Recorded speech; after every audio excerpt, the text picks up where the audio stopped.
3 fois par jour, mon ami m'appelait. Je ne suis pas capable de maintenir des relations, disais-je. Non, répondait-elle. C'est lui qui n'était pas capable d'être honnête. Mon mari, âgé de 60 ans, m'avait annoncé de but en blanc qu'il voulait divorcer pour trouver quelqu'un avec qui il pourrait fonder sa propre famille. Puis il était parti. J'étais sous le choc. Rien de tout cela n'avait jamais été évoqué au cours de la décennie que nous avions passée ensemble. C'était mon second mari. J'avais déjà des enfants de mon premier mariage. Randy m'écoutait décrire notre dernière conversation dans les moindres détails. Elle vivait à Boston. J'étais dans le New Hampshire.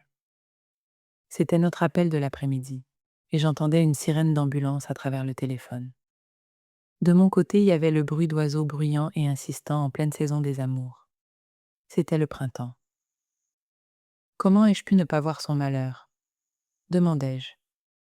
Je suis thérapeute. Même toi, tu ne peux pas lire dans les pensées, disait-elle.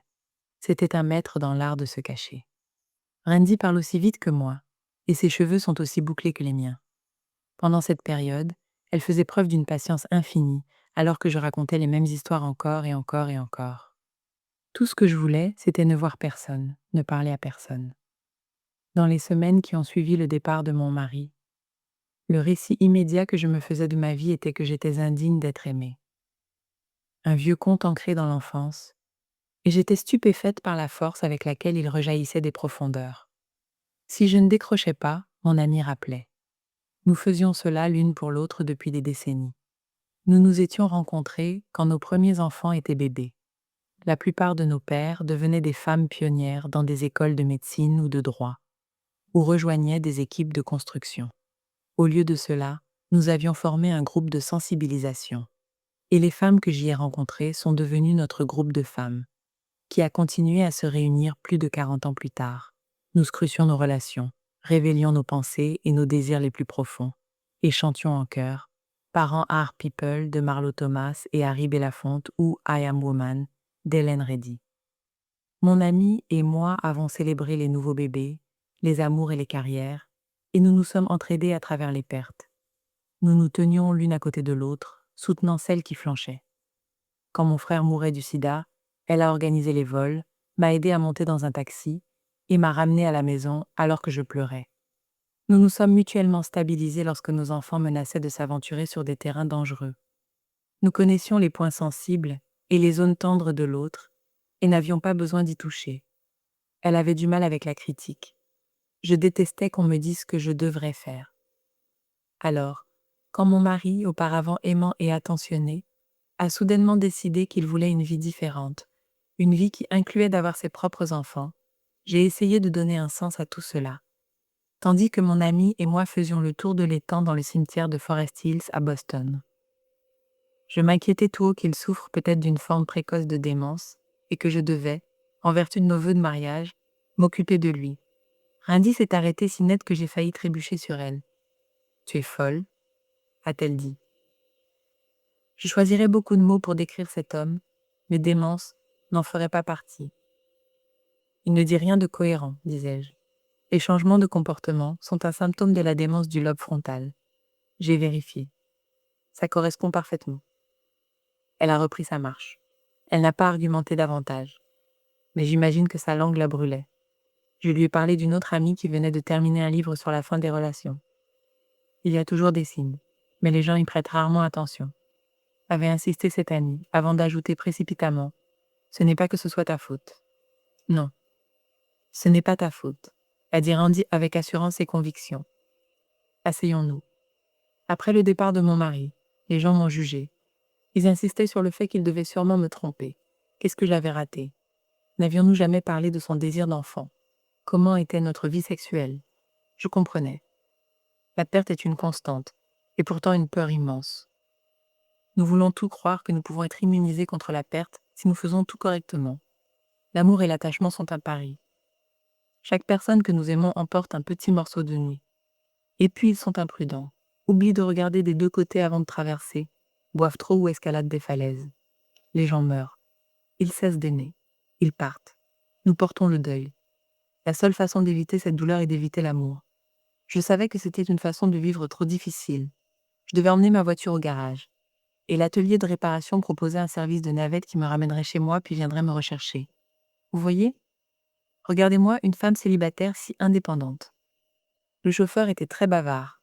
J'ai appris qu'il venait de Roumanie et qu'il avait des enfants adultes qui réussissaient bien à l'université. Quand j'ai parlé de mes petits-enfants, il m'a demandé où était mon mari. Je me suis tortillée. J'ai perdu mon mari, ai-je dit en lui lançant un regard triste. C'était en quelque sorte vrai. Quand des connaissances m'interrogeaient sur mon divorce, je disais « Je choisis mal mes maris ». Je le disais comme si je manquais de discernement pour choisir un melon mûr au marché. Ce que je disais vraiment, et je suis sûre que je ne trompais personne, c'était « Ce n'est pas moi. Ce n'est pas parce que je suis nulle en relation. Je croyais que mon mari et moi avions une relation merveilleuse.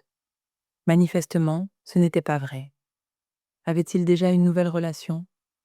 Ou agissait-il selon un fantasme de reconquête de sa jeunesse? D'où venait ce souhait d'avoir sa propre famille? Mon ami et moi avons parcouru ce terrain ensemble, disséquant chaque conversation. Tous les humains racontent des histoires, et l'histoire la plus puissante est celle que nous nous racontons sur nous-mêmes. À bien des égards, cette histoire est notre identité même. Qui nous étions, d'où nous venons, et où nous allons. Mon mari est parti sans prévenir et sans, selon moi, d'explication adéquate. Maintes et maintes fois, je lui ai demandé pourquoi, et il ne pouvait que bafouiller entre des sanglots avant de raccrocher. C'était aussi déroutant que dévastateur. Je continuais à me demander si l'un de mes souvenirs était vrai. Nous aimions marcher ensemble sur le Marginal Way dans le Maine. Ou étais-je la seule à aimer cela? Et cuisiner ensemble. Je remettais en question ma joie de jouer dans l'océan avec lui et de rire avec des amis près du feu. Cette fin soudaine a détruit notre vie commune, mais il est aussi parti avec mon histoire. Il m'a laissé sans récit. Tout ce en quoi j'avais cru sur moi-même s'était brisé et gisait au sol en mille morceaux. Jour après jour, mon amie m'appelait, me rendait visite et m'invitait à sortir. Elle me demandait comment ma belle-fille gérait l'apprentissage du sommeil de mon petit-fils. Et je me souvenais comment j'avais géré les difficultés de sommeil de mon fils.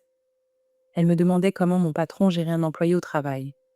Et je lui racontais comment j'avais évité la crise. Ce n'étaient pas de grands événements.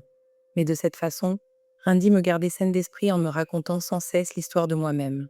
C'était une histoire dont je ne parvenais plus à me souvenir et que je pouvais à peine entendre, pleine de courage, de force et d'humour face à l'adversité. Elle a préservé mon histoire jusqu'à ce que je puisse à nouveau la raconter moi-même. Je n'ai pas de mots pour cet amour. L'appeler mon ami ne suffit pas tout à fait. Nous avons tous des liens qui défient les étiquettes. Elle et moi ne sommes ni cousines, ni amantes, ni sœurs. J'ai besoin d'un nom pour cette relation. Aujourd'hui, 11 ans plus tard, Andy et moi avons 73 et 72 ans et partageons l'aventure du vieillissement. Nous avons le même cardiologue. Nous nous échappons de nos vies quotidiennes, voyageons à Provincetown pour écrire et marchons sur Commercial Street. C'est une écrivaine brillante et largement publiée. Et j'achète tous ses livres pour les offrir à Noël. Je viens de publier mes mémoires qu'elle m'a encouragée à écrire. Elle se vante de moi. Je suis si fière d'elle. Nous nous parlons tous les jours et marchons souvent ensemble. Nous disséquons nos amours. Elle connaît les détails sur la rupture de ma canalisation d'égout mardi dernier. Et je sais comment ces hortensias ont supporté l'hiver. Parfois, nous avons des désaccords. Elle pense que je ne m'inquiète pas assez. Et je pense qu'elle s'inquiète trop.